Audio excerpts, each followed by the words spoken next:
estiveram a semana toda à espera deste momento. O final do treino desta sexta-feira teve assistência especial e também um repórter de mão cheia. Estamos aqui com um mexicano. ¿Lleva aquí cuánto tiempo? Un año, estamos por un año por aquí. ¿Y cómo está el idioma? ¿Igual o no?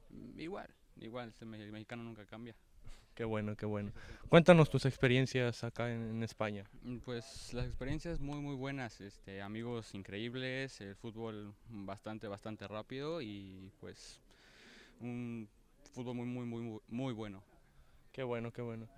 ¿Cómo te has adaptado tanto al ambiente que es acá diferente, la comida, ¿no? Creo que es algo que cambia mucho. Sí, la comida es un poco que me ha costado un poco, pero pues si quieres llegar a ese objetivo, pues yo creo que tienes que adaptarte.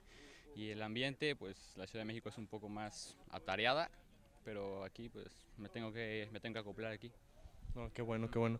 Bueno, pues para mí también es un honor y un privilegio pues conocer a personas mexicanas, ¿no? Que están luchando también por un sueño y que bueno, ellos están haciendo ahí poco a poco su trabajo.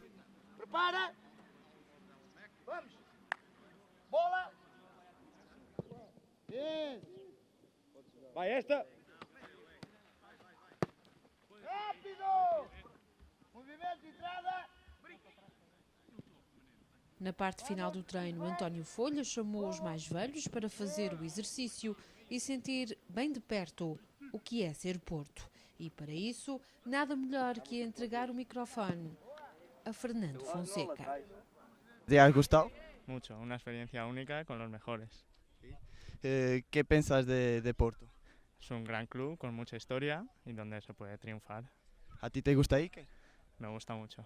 Es encima español, ¿Quieres ser jugador? profesional, quería vivir del fútbol. ¿Gustabas de jugar en Porto? Ojalá, algún día.